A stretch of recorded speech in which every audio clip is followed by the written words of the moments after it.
is a Beautiful World. I'm Heather McElhatton, and this is A Beautiful World. And this week, we learn about nature-inspiring artistic genius and the beauty of communing with the wild from author Lyanda Lynn Hoped. Her book is Mozart's Starling. I was fascinated by the story that Mozart had as a pet a starling. The starling, or Sturnus vulgaris, was introduced to America in 1890 when 60 birds were released in Central Park in New York City. And the dissonance there is wonderful because here we have one of our most sublime Western classical composers who had, not just as a companion, but as an actual muse, this bird, the European starling, that is an invasive bird in North America, and safe to say, probably the most hated bird in all of the country by conservationists, agriculturists, and bird watchers,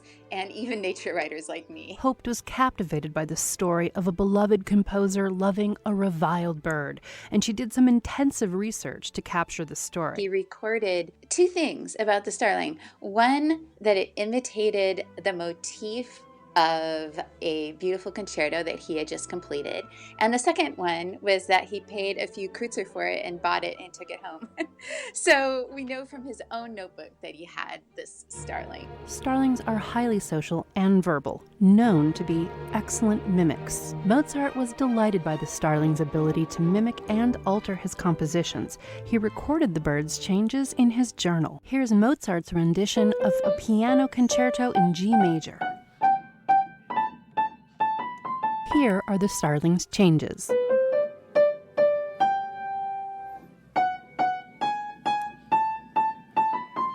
Hoped has no doubt the starling had a profound effect on Mozart.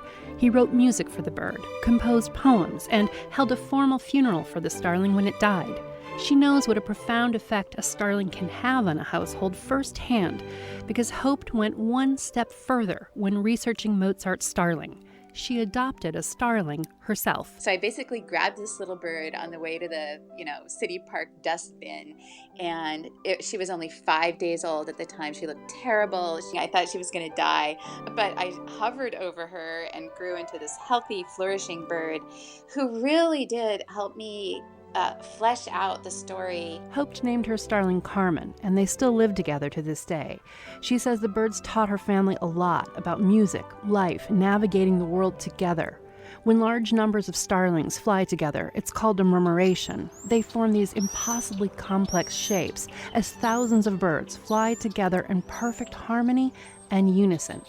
Until recently, researchers had no clue how so many birds flew together without crashing into each other.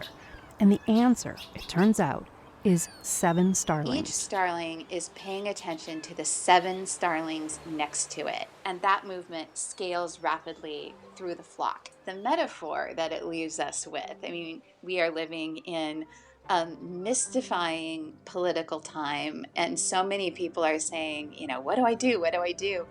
And I go back to that science about murmurations and think, each of us have our version of the 7 starlings closest to us, whether it's our family or our coworkers, whatever it is. And we can all bring our own gifts with a sense of gratitude, with a sense of joy, with a sense of peace. And maybe those actions ripple out in ways that we could not have imagined. Find out more about Mozart's Starling at abeautiful.world. I'm Heather McElhatton, and this is A Beautiful World. Brought to you with help from the Pohlad Family Foundation.